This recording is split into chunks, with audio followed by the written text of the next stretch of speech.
Hello, everyone, and a warm good evening to everyone from the KSD. I am Anshul, faculty with the Khan Study Group, and today we are privileged to have one of the achievers of 2019, rank 8, Mr. Abhishek Saraf, and he hails from Bhopal and IIT graduate from Kanpur, and an IRS. I think whatever I's he can attach to his name, he has already attached, and now the final I, the Indian Administrative Services. And we are privileged to have a director, Dr. A.R. Khansa, with us. And I will be sharing some question and answer posed by the students with the Abhishek ji. And finally, I will hand over it to Khansa to have his words of wisdom and his congratulatory message to Mr. Abhishek ji.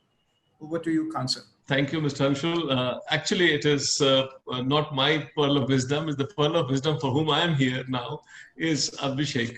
And getting rank in a single digit is something that he has proved the kind of person that he is, the metal that he's made up of.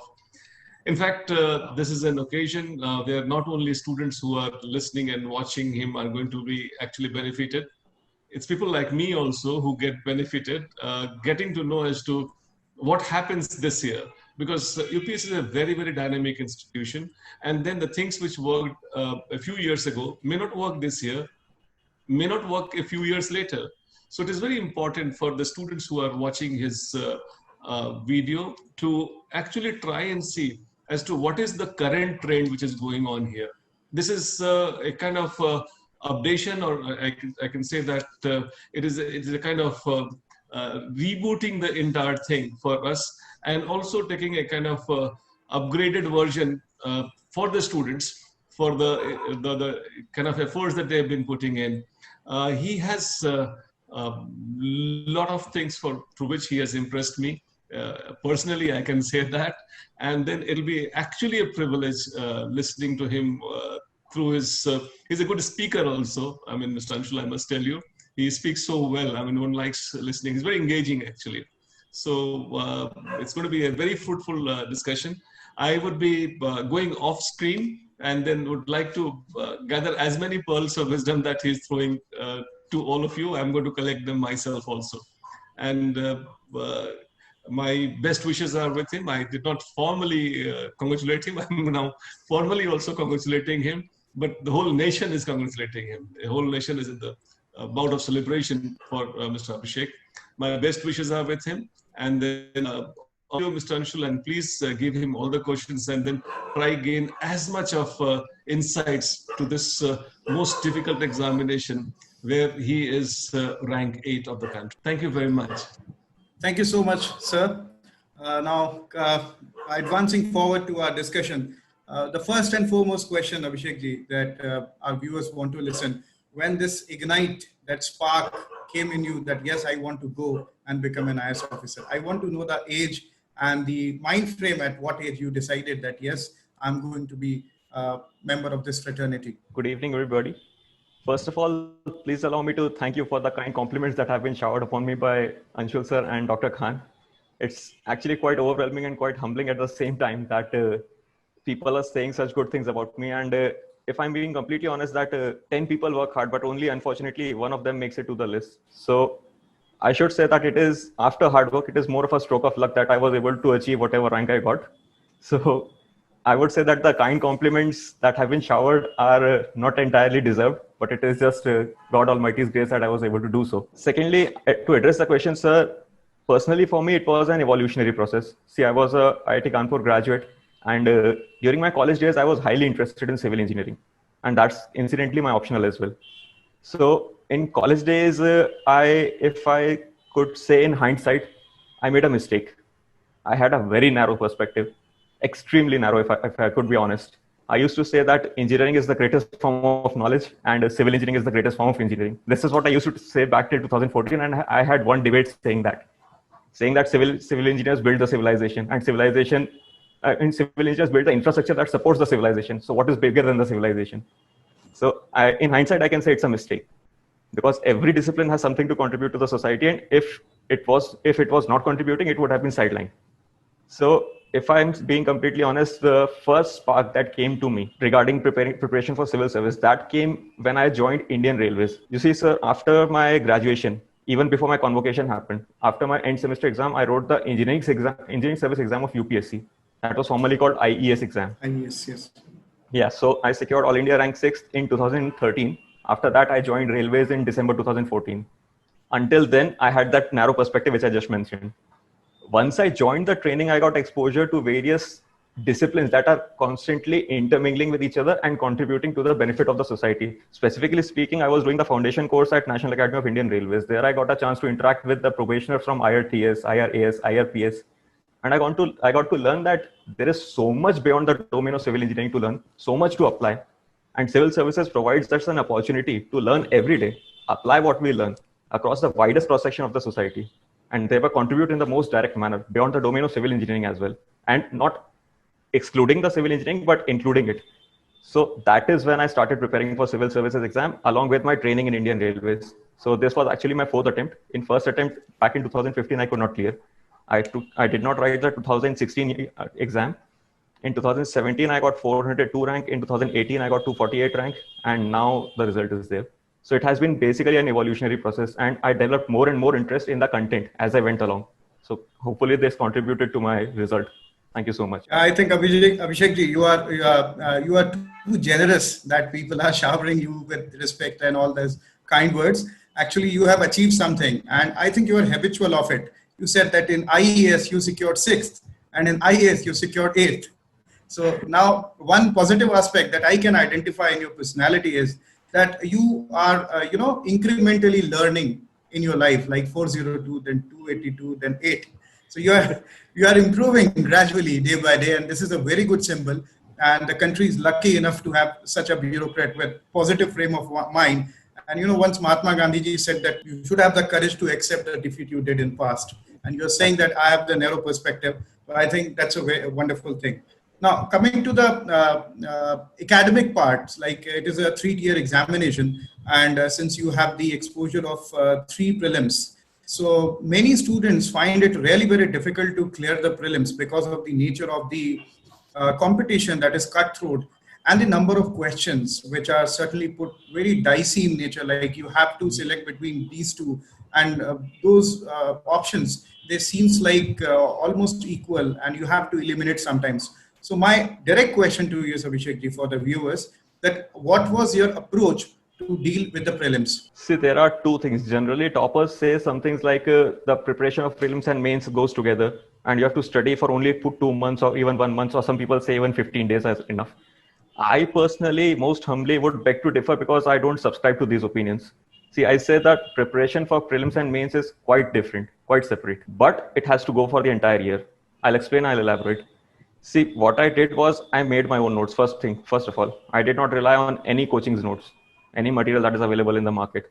So for that, you have to study the newspaper religiously entirely and for the entire year. And I made my notes separately for prelims as well as main. That is why I said preparation goes all the year round, but separately. My prelims notes were separate, mains notes were separate. What I did was, when you're reading the newspaper, you have to keep an eye out for questions that can be asked in prelims. That you will develop a knack for it by reviewing the last year's questions or previous year's questions. So I can give you an example. For example, there is this terrorist group, Boko Haram. It is active in Nigeria. It is in news for at least once a month. So any day of the year, any prelims, this question can appear. But you cannot rely on coaching completely that their material will cover this. You should be able to identify when you read this in newspaper and put it in your prelims notes separately. That is what I did. First thing. So I made my notes separately for every topic, for history, politics, geography, economy, whatever relevant thing is coming in the newspaper or current affairs, that I put in my notes right on that very day. I didn't revise those notes very frequently, but in the last 3-4 months before the prelims, I did revise. I didn't revise them all year round because that is not necessary. Secondly, what I did was that I said that I did not use any coaching's notes for the entire year, but I relied on websites to cover the prelims relevant information daily. So the daily current affairs that is coming, I made notes out of those in my Evernote. And then what I did was that 15 questions daily from whatever website you want to do on current affair, and make those notes. And that way, by the day of the exam, you should have completed 6,000 objective questions for the entire year and made notes out of those and revised those notes. Other than that, there is enough conventional wisdom available online for the book list that needs to be covered for the prelims. That was the core strategy. Secondly, how do you attempt the paper? You attempt the paper in 3 iterations. In the first iteration, you do those questions, you mark those questions which you are entirely sure of. They come to around 40 to 45 or 50 questions, or at max 55 questions. In the first iteration itself, you mark those questions which you are dicey about. I mean, you're 50-50 sure or 60-40, 70-30 kind of surety.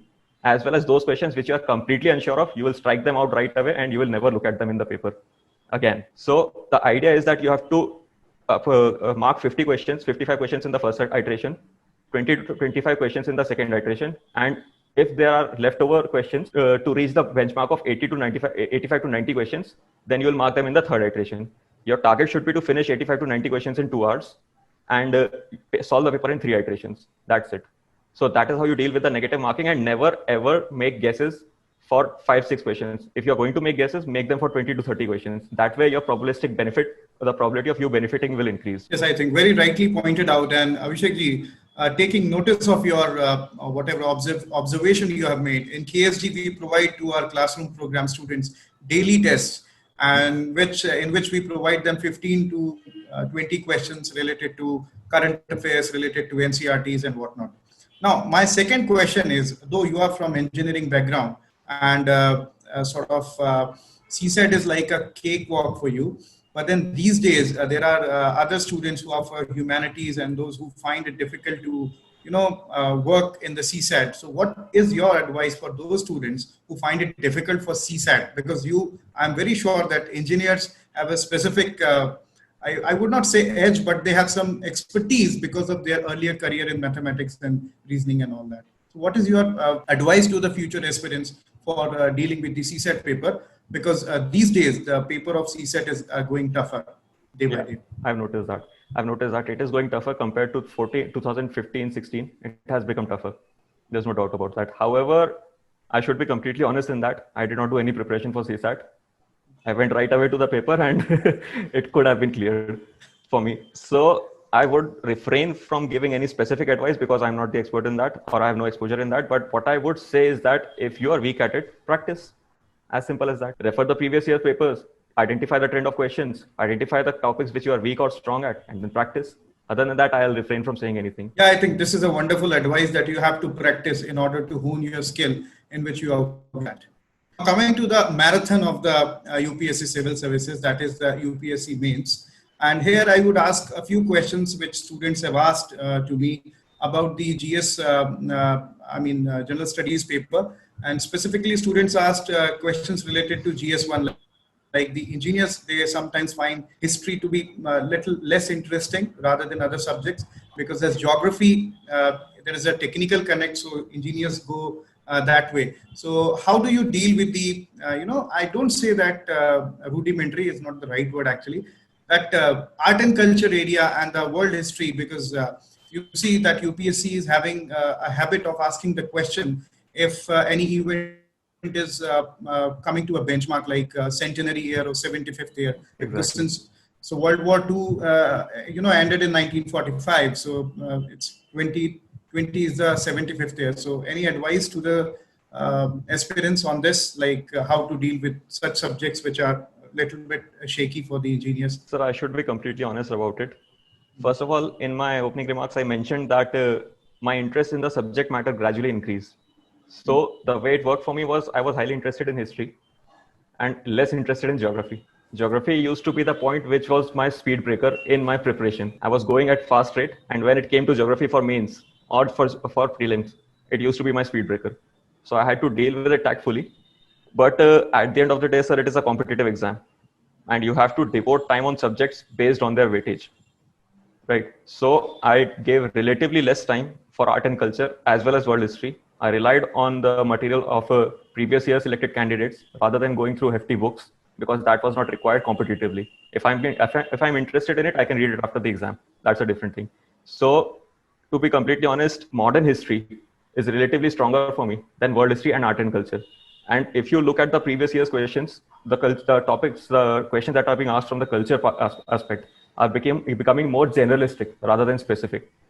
So you can refer to standard textbooks, devote less time, refer to standard notes, rather than going into depth of those things. That is how I would advise the candidates to deal with. these subjects. One question students are asking, which is related to NCRTs, like whether you have read NCRTs or so you have read the older versions of the NCRTs or the newer versions. What is your take on this? Which I would say will that be better for the preparation? I would say that, dear candidates, kindly don't take NCRTs lightly. Don't say, oh, school kids read this thing and we are above those. Don't take that approach. That is fallacious. And there can be no blanket statement regarding reading old or new NCRTs. You have to make a combination of it. See, what I did was for art and culture and ancient history. I read the NCRT by Sri Ram Sharan Sharma, Ancient India. That is very good. That will help you a lot. Read it multiple times, cover to cover. In prelims as well as mains, it will help you. And for medieval history, read the NCRT by Sri Satish Chandra selectively, not the entire book, because it has a lot of history about battles and all those things. That will not help you. But the chapters on economic significance will help you. Now, people do read Mr. Bipin Chandra's NCRT for modern history. You could do that, or I read Spectrum by Mr. Rajiv Ahir, and only once in my entire preparation did I read Bipin Chandra's India's Struggle for Independence. I never revised that book. Spectrum was more than enough for me. So now this was about the old NCRTs, but new NCRTs are also good. You have to religiously finish, however uninteresting it might sound, you have to religiously finish geography's NCRT, 4 NCRTs of 11th and 12th class, along with Leong. If you have the time, you can go through the 9th and 10th as well. They are good books. They cannot be trivialized. They are good books, but you have to make a combination regarding what NCRTs you will choose and what not. Some people also refer the NCRTs for art and culture. I personally did read them once, but I did not revise them. I went for Mr. Nitin Singhania's notes. That's it. Right. So my next question is like in the paper 2, the polity governance, there is a section which is Indian diaspora. Yeah. Generally, student overlook that area. So from where did you prepare and what is the utility of that area? I mean, every year you have seen that UPSC is asking questions related to Indian diaspora. See, I did not cover any coaching institutions or any coachings or institutions notes for this subject. What you can do is that you should follow the paper religiously. Enough articles come around the year about the diaspora, especially regarding the H-1B visa issue or contribution about the diaspora or their role in the soft power of India, or pressure groups that are active in other countries in which Indian diaspora is an active member of. So you can do those things. Secondly, if you want to collect specific examples of how Indian people or people of Indian origin are doing well as part of Indian diaspora, that you can do. You can make a list of examples of people contributing to various sectors, and that can be sprinkled over the answers to create an objective impact rather than your answer looking subjective. Other than that, I don't think anything else is necessary, because the question will be so varied that you might not be able to cover it in your preparation, and the cost benefit is not that favorable. Yeah, I think cost benefit analysis should be done prior to doing anything in life. And another question one student asked about the IR portion, the international relationship. These days we are seeing a lot of trouble and in India's neighborhood. So a student has asked, sir, whether using maps while addressing those questions will leverage you better marks, or just writing content will suffice? What is your opinion on this? See, I would like to cover this answer in a little bit holistic manner. Every new aspirant who starts, let's assume that you're not a PSIR candidate. Every new aspirant who starts faces trouble with IR portion because there's a lot of background to our relations with every country, and you're not able to understand it through editorials. So what I would advise them to do is go through Mr. Rajiv Sikri's book once. That will give you a background of things, and if you are having trouble recollecting those, you can revise specific chapters. So that will help you understand what is going in the newspaper, and read the newspaper religiously entirely all throughout the year. That will help you immensely for IR. So I personally do not subscribe to the idea of relying on coaching's notes and reading the monthly summary every month so that you are able to save time. I don't understand that. I have a different strategy, with due respect to every topper who has done that. Secondly, sir, about the diagrams, my rule of thumb is that the least amount of time an examiner will require to check your copy, the least amount of frustration that you will generate for him or her, the more marks you will get. So if you are able to add value through your diagrams, if you are able to illustrate your point better through your diagrams, then by all means, please go ahead. Another thing that many selected candidates have done is that suppose you have less content in an answer, then go for a bigger diagram. People do that. And it is not something that is very common or you should be doing in every answer, because that way your quality will reduce. But if you are not able to have enough content for something, then you can use it as a filler. That has been done and it works. I think you ultimately have to make the life of an examiner easier. By putting everything correct in your copy beat, yes, your answer. So he or she is checking 20 to 25 copies per day. and they Yeah, are definitely. going through same answers, almost similar points. And then it is human nature to get bored. And if your Yes. presentation is poor, if your writing is bad, then you can say theoretically that, oh no, my content is good, I should be given marks, but they are also humans. So you Yes, should yes. make the life easier for them. Now, coming to paper three, there is a lot of area related to technology in which I think you have expertise though of civil engineering, but then there are areas like robotics and artificial engineering. So these areas, the students are really not confirmed about where to read because there is no standard book, and newspapers are the only sources. So what they can do is make notes. So how to prepare notes for science and technology, because over the year it has been seen that not only in mains but also in prelims, the trend of asking questions related to science and technology has gradually increased. So how do you prepare? It is a student's question, especially science and technology area of paper three. Yeah. So there are two types of things that you need to cover. First of all, you might be at the outset overwhelmed by the diversity of things that are being asked in the science and technology section. But if you look closely, it is not that wide. I mean, okay, robotics, biotechnology, nanotechnology, these things will occur, and space science. This will occur time and again in prelims, and also about the defense, the new missiles that have been tested by various countries. This will occur frequently. So you know these areas. These areas might be wide in themselves, but UPSC is restricting itself to these areas only. Other than that, there might be stray questions regarding science and technology. Like there was a question on Bose-Einstein statistics. That was completely unexpected for everybody, and that is not something that you should be expecting to know in the exam room. Those are questions that you have to write something by your own wit. If I'm being completely honest, that is what I did. In 2018, it came. So you should not go for targeting, you should not target to learn those questions as well as know those topics as well. That will be once again not favorable by cost benefit analysis. But there are certain topics that UPSC has been covering every year: biotechnology, nanotechnology, space science, defense. These are the things that you should keep an eye out for while reading the newspaper. Make notes of these, whatever new things come. And if you are not comfortable with the subject, just Google it. Spend a day, if you are, of the entire year. I'm not saying just before the prelims, of the Yeah. entire year, spend a day, develop fluency in that subject, develop familiarity with that subject. So next time when it comes in the newspaper, you will not be out of sync with the content that is happening. That is all that needs to be done, and that can be done for any single attempt, and that will help you in your subsequent attempt as well. But do not try to be an expert in science and technology. If such typical questions come, it is better to leave them or write something rather than going for knowing everything. That will not be favorable by cost benefit. Yeah, I think superficial knowledge is something UPSC is not tolerating these days. If you write, they will not award you marks and ultimately you will lose out your precious time. And now coming to one another aspect of paper three, there are students who are asking about the economy, which is sometimes very difficult, but the questions generally figures around the some flagship schemes and its implication related to it. So it is said that Economic Survey of India and the budget you must read, but how to use, how to apply that knowledge in your answers? That's one student is asking. Yeah, that is very how true. you extract informations. That is very true. Budget and economic survey are cardinal documents that have to be read by every aspirant. And personally, I would advise people to not go by the notes. You see, UPSC will never ask you question directly. But what UPSC will do is that pick up the topics that are there in the syllabus, ask you question about them, and you should be smart enough to relate these things, the content of the economic survey, with the topics of exam while you're reading the economic survey.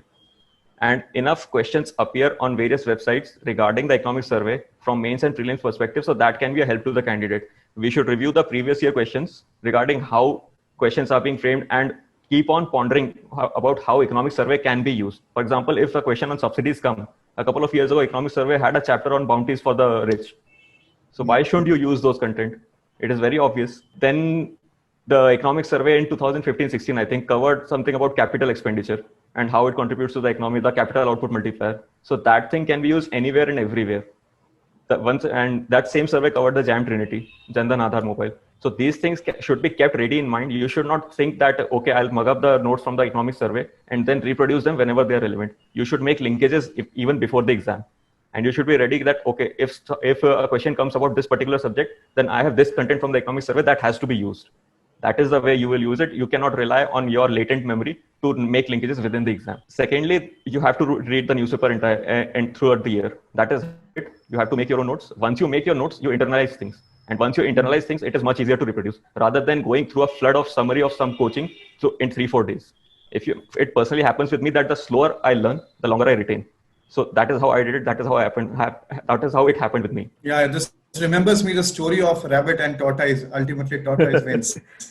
Yeah, Abhishek very rightly pointed out, very aptly pointed out. Now, the last question in which, last area of general studies, paper 4, ethics, where students find it very difficult to, deal with that paper, because one section deals with terminologies. So how to improve your writing skills, because some questions are so general that you couldn't understand what to write. And some people find it very difficult whenever they write. And there was a trend. Now there is an increasing number we have witnessing in ethics paper 4. But then few years, I think in 16, 17, nobody was able to clear 100 marks. So I think that is the reason, because students are not comfortable writing with the terminology. So how you dealt in detail with all those attitude, probity, integrity related questions, emotional intelligence, and all those stuffs? So my idea about the ethics paper is that people think it is about theory, but it is not. It is about practice. UPSC will never be able to ensure that you remain ethical throughout the 35 years of your service. But what it can reasonably ensure that you at least understand these things in the exam room, while you're in the exam room. There are various institutional mechanisms, laws, and other frameworks to ensure that you act ethically once you are in service. But you cannot be expected to act ethically if you don't even understand what the ethics are. Right. So what the UPSC is trying to ensure that you at least understand those ethics. And that is what the ethics paper is all about.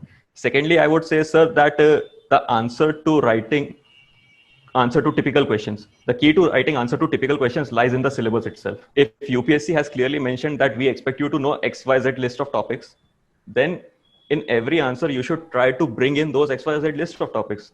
For example, ethics in personal relationships, public relationships, work environment, and attitude, emotional intelligence, all these things, environmental ethics, there is a topic. So all these things have to be brought into the answer. That is what will make your answer diversified, right? If a question comes about Gandhiji's famous quote that there is enough for everybody's need, but not enough for everybody's greed, right away the answer comes to mind is about environment, but it is not just about environment. You have to diversify your answer. So that is how I would approach any question about ethics. I would make it about personal relationships, about your role in public life. So that is how you diversify the answer. First and second, I would say that, like I said, it is not about theory, it is about practice. So I would not devote more than 20% of my answer to theoretical aspects of ethics. I would not write too many thinkers. I would write practical life examples of myself about how I learned those ethical principles, what they mean to me, and how I implemented them in my life, and how I see them being implemented around or not implemented around, for that matter. I would devote my answer on those things rather than this book said that thinker said that, and this is how that happens. Yeah, very, very, very aptly pointed out, Abhishek ji, that you did not rely on the bookish knowledge entirely. You applied practical aspect, and I think that is what UPSC demands from you. Solution-oriented, practical, ethical person. Now, coming to the optional part, like you have engineering background and civil engineering. So how optional plays an important role in civil services? Though we all know that it is 500 marks, but it is said that optional, if you perform well, you can score above 3 and sometimes 350 plus. Yeah. So what is your, some student has asked that how you started optional, because how one should start optional? I mean, simultaneously with the GS preparation, or should he or she prepare it first, then they should jump into the GS? If I'm being completely honest, let's go by the numbers. You are an average selected candidate is scoring about 300 in optionals. And that is about 2.5 times you will score in your GS paper. So yeah, it is very important, no doubt about it. But I am not the best person to comment on how to prepare for optional, because it was my graduation subject. And I also cleared engineering services exam. So, and for that matter, anyone who opts for civil engineering optional has something to do with engineering service exam simultaneously. Either they are preparing for it or they have cleared it. So civil engineers or people who are opting for civil engineering might not be the best person to guide people about optionals. So I would refrain my answer to that. Other than that, I would only say that yes, it is a very important subject and you should devote time to it. If you are not comfortable regarding optional, you can go for coaching. But I would end my remark by saying that you should choose optional based on your interest and availability of the matter, rather than some people scoring 360 in the optional. Why? Because if you're not really interested in that matter, you will end up competing with people who are interested, and they will definitely score better than you. Because you're not interested, you will not be able to devote as much time, you will not be able to think about it as much, and you will not be able to bring that quality in the answer which other people will. So you will not be as competitive, and at the end of the day you will end up getting to 70 to 80. Fair enough. Now the last portion, that is Abhishek ji, is interview, and you have a well experience of 2 interviews, as you said rightly, that first I think 3 interviews, sorry. So how you improve? KSG is instrumental in your preparation, and you are associated with us from past 3-4 years. And how you find us useful for your personality test and improving your marks in that? I would like to thank KSG and specifically Dr. Khan for his instrumental and valuable feedback regarding interviews. As you rightly mentioned, sir, I have been using KSG's mock interviews for all my 3 attempts for preparation. And please allow me to draw to your kind notice that I made sure that the last interview that I gave before my UPSC final interview was at KSG, because Khan sir's feedback was so valuable and so confidence building that I made sure that it was my last interview I gave. So I would say that as you might have noticed until now, that I tend to speak a little bit faster, and unfortunately I have not been able to improve upon it, but Khan sir's feedback did help me slow down a little bit and make my answers more targeted in the interview. Some strategies which he suggested as feedback were helpful to me, and I must say that of all the interviews I have given in engineering service as well as in civil service, I've given 4 interviews in total in UPSC and many mock interviews. I did not find anyone making notes so attentively as Khan sir did, and giving positive and negative aspects of your personality right away to you. So that was very helpful, and I would advise the candidates to go for mock interviews. Other than that, I did not go for any coaching, or I did not follow any material from KSG. So I won't be able to comment on that. I'm so sorry.